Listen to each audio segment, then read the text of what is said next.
بسم اللہ الرحمن الرحیم۔ شروع کرتا ہوں اللہ تعالیٰ کے بابرکت نام سے۔ حضرت زکریا علیہ السلام کو قوم بنی اسرائیل اور پیغمبروں میں برگزیدہ بنا کر بھیجا گیا۔ آپ علیہ السلام اللہ تعالیٰ کے معزز اور جمیل القدر پیغمبروں میں سے ہیں۔ ایک روایت میں ہے کہ حضرت زکریا علیہ السلام حضرت داؤد علیہ السلام کی اولاد میں سے تھے اور دوسری روایت میں ارمیہ کی اولاد میں سے تھے۔ بیان کیا جاتا ہے کہ دن گزرتے گئے، ابراہیم اور یعقوب کی نسل سے کچھ نیک لوگ پیدا ہوئے جن کو العمران کے نام سے یاد کیا جاتا ہے۔ اللہ تعالیٰ نے سورہ العمران میں فرمایا، خدا نے آدم اور نوح اور خاندان ابراہیم اور خاندان عمران کو تمام جہانوں کے لوگوں میں منتخب فرمایا تھا۔ ان میں سے بعض کی اولاد تھے اور خدا سننے والا اور جاننے والا ہے۔ زکریا علیہ السلام کی بیوی یحییٰ علیہ السلام کی والدہ اور مریم علیہ السلام کی والدہ حنا دونوں حقیقی بہنیں تھیں، جبکہ زکریا علیہ السلام رشتے میں مریم علیہ السلام کے خالو لگتے تھے۔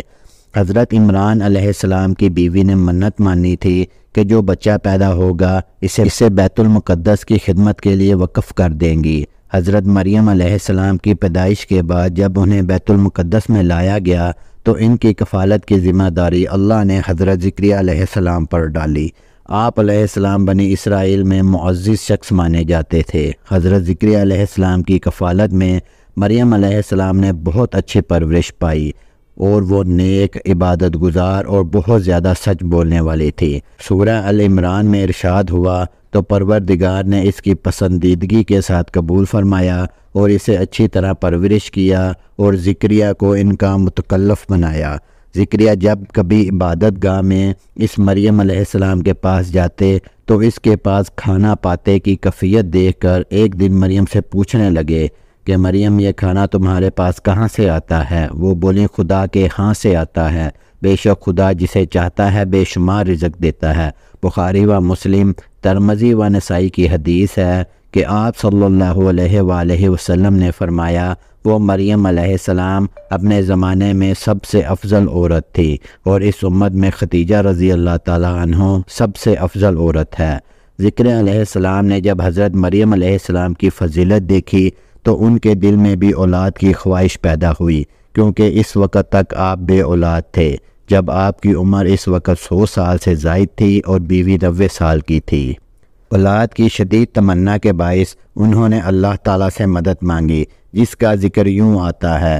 ترجمہ: یہ تمہارے پروردگار کی مہربانی کا بیان ہے جو اس نے اپنے بندے زکریا پر کی، جو میری اور اولاد یعقوب کی میراث کا مالک ہو، اور اے میرے پروردگار اس کو خوش اتوار بناؤ۔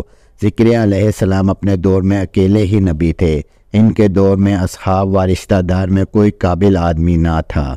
ہم نے ان کی پکار سن لی اور ان کو یحییٰ بخشے اور ان کی بیوی کو ان کے حسن معاشرت کے قابل بنا دیا۔ یہ لوگ لپک لپک کر نیکیاں کرتے اور ہمیں امید سے پکارتے اور ہمارے آگے عاجزی کیا کرتے۔ زکریا علیہ السلام یہ سن کر خوش ہوئے اور حیران بھی ہوئے۔ کہنے لگے، پروردگار، میرے ہاں کس طرح لڑکا ہوگا جس حال میں میری بیوی بانجھ ہے اور میں اس بڑھاپے کی انتہا کو پہنچ گیا ہوں؟ اللہ تعالیٰ نے جواب دیا، حکم ہوا کہ اسی طرح ہوگا۔ تمہارے پروردگار نے فرمایا ہے کہ مجھے یہ آسان ہے کہ میں پہلے تم کو بھی پیدا کر چکا ہوں اور تم کچھ چیز نہ تھے۔ زکریا علیہ السلام نے عرض کیا کہ اے پروردگار، میرے لیے کوئی نشانی مقرر فرما دیجئے۔ فرمایا، نشانی یہ ہے کہ تم صحیح و سالم ہو کر 3 دن رات لوگوں سے بات نہ کر سکو گے۔ جب اللہ نے نشانی ظاہر کی، چنانچہ جب وہ وقت آیا کہ آپ علیہ السلام بول سکتے تھے مگر بول نہ پائے اور صبح و شام اللہ کی عبادت میں مصروف رہتے، یہ نشانی تھی کہ ان کے ہاں بچہ پیدا ہونے والا ہے۔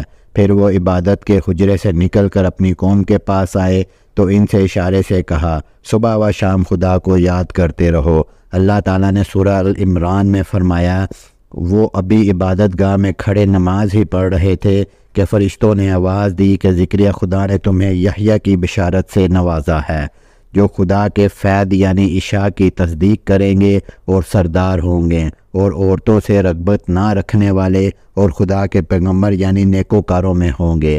اللہ نے انہیں یحییٰ کے روپ میں انتہائی فرما بردار، نیک صالح، پرہیزگار اور عبادت گزار بیٹا عطا فرمایا۔ زکریہ علیہ السلام اللہ تعالیٰ کا شکر بجا لائے اور قوم بنی اسرائیل کو نصیحت کرتے رہے۔ بنی اسرائیل کی خباثت: جب بنی اسرائیل نے حضرت زکریہ علیہ السلام کو مارنے کا قصد کیا تو آپ نے ظالموں سے بچنے کے لیے ایک درخت کے کھوکھلے تنے میں جاتے ہوئے دیکھا۔ جب وہاں پہنچے تو آپ کو کہیں نہ پایا۔ اتنے میں لوگوں کے پاس شیطان آیا اور بتایا کہ جس کو آپ تلاش کر رہے ہو وہ یہاں ہے۔ اس کے بعد آپ کو شہید کر دیا گیا۔ انسان کتنے ہی بلند و بالا مقام پر پہنچ جائے اور اللہ کے ساتھ اسے زیادہ قرب حاصل ہو جائے، تب بھی وہ اللہ کا بندہ ہی رہتا ہے، اور کسی بھی بلندی پر پہنچ کر وہ اللہ یا اللہ کا بیٹا نہیں ہو سکتا، نہ اس کا شریک ہو سکتا ہے۔ اللہ جل شانہ کی ذات پاک وحدہ لا شریک ہے اور باپ بیٹے کی نسبتوں سے پاک ہے، لہذا ہمیں اپنے آپ کو لمحے لمحے گمراہی سے بچانے چاہیے تاکہ اللہ کی پکڑ سے بچے رہیں۔ اس کے لیے ایمان کی مضبوطی حد درجہ لازم ہے۔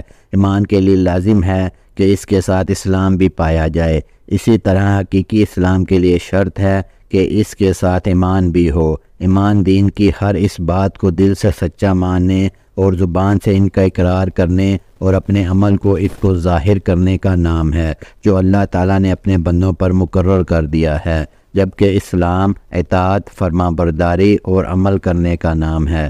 اللہ تعالیٰ ہمیں پرہیزگاری عطا فرمائے اور دین کی تعلیمات پر پورے طور پر عمل پیرا ہونے کی توفیق عطا فرمائے، آمین یا رب العالمین۔ اگر آپ کو ہماری آج کی ویڈیو اچھی لگی ہے تو ہماری حوصلہ افزائی کے لیے اس کو لائک کریں، صدقہ جاریہ کے طور پر اس ویڈیو کو اپنے دوستوں کے ساتھ شیئر کریں، چینل کو لازمی سبسکرائب کریں، بیل نوٹیفیکیشن آن کریں تاکہ آپ کو اس طرح کی انفارمیٹیو ویڈیو بر وقت ملتی رہیں۔